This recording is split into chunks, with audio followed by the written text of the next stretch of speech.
भगवान कल्कि कौन है? कल्कि एक देवता और सर्वोच्च हिंदू देवता विष्णु की अवतार है। हिंदू पौराणिक कथाओं के अनुसार कल्कि का जन्म अभी तक नहीं हुआ है, लेकिन भविष्य में कलयुग की अंत में होगा। विष्णु का 10वां अवतार कौन है? विष्णु हिंदू धर्म में धर्म की सर्वोच्च रक्षक देवता और रक्षक है। वह त्रिमूर्ति में से एक है। ಯಾವುದೇ दो पहलू विनाशक शिवा और निर्मात ब्रह्म द्वार दर्शे गए हैं।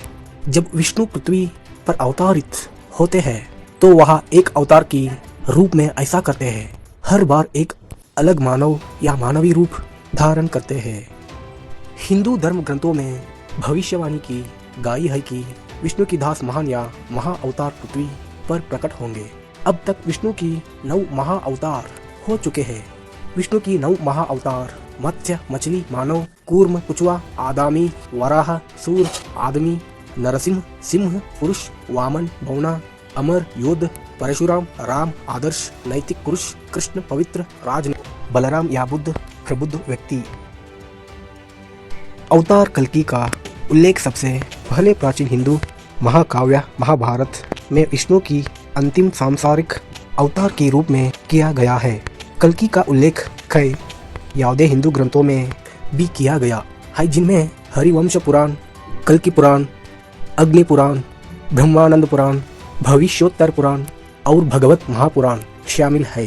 कल्कि का उल्लेख कालचक्र तंत्र जैसे बौद्ध ग्रंथों में भी मिलता है, हालांकि वह वैदिक ग्रंथों में प्रकट नहीं होता है। भविष्यवाणी की गए है कि कल्कि या तो अवेज सिरदेनी और भीष्मार्जुन या सुमति और विष्णु यशा का पुत्र होगा और राजा बृहद्रथ की बेटी पद्मावती से शादी करेगा, जो सिंहला श्रीलंका से है। कल्कि के गण भगवान कल्कि को कल्कि ब्रह्मांड के भगवान और एक योद्धा राजा के रूप में जाना जाता है। उनका जन्म सामावाला में पुजारी जाति में होगा। मंदिरों में उनकी समानता निम्नलिखित विशेषताओं के साथ राहत पैनालों या आकृतियों में दिखाई दी सकती है। हिंदू पौराणिक कथा में भगवान शिव, ब्रह्म और विष्णु त्रिमूर्तियां सर्वोच्च प्राणियों की त्रिमूर्ति में शामिल है। हिंदू देवता मानव या मानव सदृश अवतार के रूप में भी पृथ्वी पर अवतारित हो सकते हैं।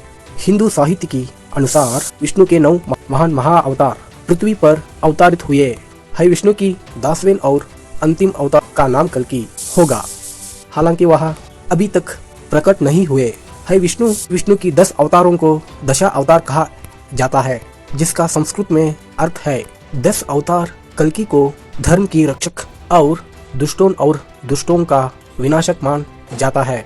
यहाँ भविष्यवाणी की गई है कि कल्कि एक ब्राह्मण की पुत्र की रूप में पैदा होंगे, लेकिन एक राजा, योद्ध और ब्रह्मांड की स्वामी बनाने के लिए परिपक्व होंगी। उनका मार्गदर्शन विष्णु की अमर चाहते अवतार परशुराम द्वारा किया जाएगा, जिन्हें भगवान शिव ने प्रशिक्षित किया था।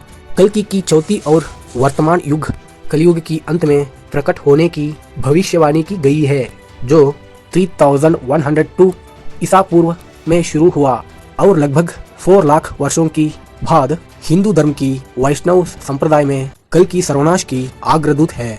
उनका उल्लेख महाभारत और पुराणों जैसे हरिवंश पुराण, अग्नि पुराण और कल्कि पुराण साहित्य के हिंदू ग्रंथों में किया गया है, लेकिन उनका उल्लेख वैदिक ग्रंथों में नहीं मिलता है। कल्कि को आत्मदेवी शक्तियों से युक्त एक शक्तिशाली शक्ति के रूप में जाना जाता है, जो उग्र तलवार धारण करता है और देवदत्त नामक सफेद घोड़े की सवारी करता है। उनका उद्देश्य पवित्र लोगों की रक्षा कारण और बुरे की दुनिया को शुद्ध कारण, धर्म को बहाल कारण और कृतयुग पवित्रता और सच्ची का एक नया युग लाना है।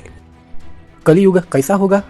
कलयुग में हमने धर्म का लोप, बुराइयों और बुरे कर्मों की वृद्धि जैसे चीजें अधिक देखने को मिलेंगी। युग में पृथ्वी पर सभी जीवित प्राणियों में से देवता रक्षक यक्ष या गंधर्व भी मनुष्य से श्रेष्ठ नहीं है। युग में जो लोग अच्छे कर्म करते हैं उन्होंने देवता माना जाता है, और जो लोग बुरे कर्म और पाप करते हैं उन्होंने राक्षस मान जाता है। महर्षि वेदव्यास ने महाभारत में कलयुग के बारे में भविष्यवाणी की थी कि इस युग में मनुष्य में तो वर्ण और आश्रम संबंधी प्रवृत्तियां होंगी और न ही वेदों की अनुयायी होंगी। लाख शादी के लिए गोत्र जाति और धर्म भी नहीं देखते हैं। शिष्य गुरु की आधीन नहीं होता। कलयुग में जैसे जैसे समय बीतेगा भयानक दिन आएंगे। पौराणिक सूत्रों के अनुसार कृष्ण की मृत्यु ने द्वापर युग की शुरुआत को चिन्हित किया, जो 1718 की है। फरवरी 3102 इस पूर्व की है। 4,32,000 वर्षों 1,200 वर्ष तक चलने वाला कलयुग 5,124 वर्ष पहले शुरू हुआ और 2023 ईस्वी तक 4,26,876 वर्ष से है। कलयुग का अंत्य वर्ष 4,28,899 ईस्वी में होगा। कलयुग का विनाशक कौन है? वर्तमान कलयुग के अंत्य में जब पुण्य और धर्म गायब हो गए हैं और दुनिया पर अन्यायों का शासन है, कल्कि ने दुष्टों को नष्ट करने और एक नया युग की शुरुआत करने के लिए प्रकट होंगे। वह एक सफेद घोड़े पर बैठ होगा, जिसके हाथ में धूमकेतु की तरह चमकती नंगी तलवार होगी। कल्कि अच्छी है या बुरी? कल्कि के बारे में कहानी बहुत प्रसिद्ध नहीं है, लेकिन हम धारणा यहाँ है कि वह बुरे लोगों को नष्ट कर देता है और अच्छी विश्व व्यवस्था बहाल करता है, बिल्कुल एक सुपर हीरो की तरह।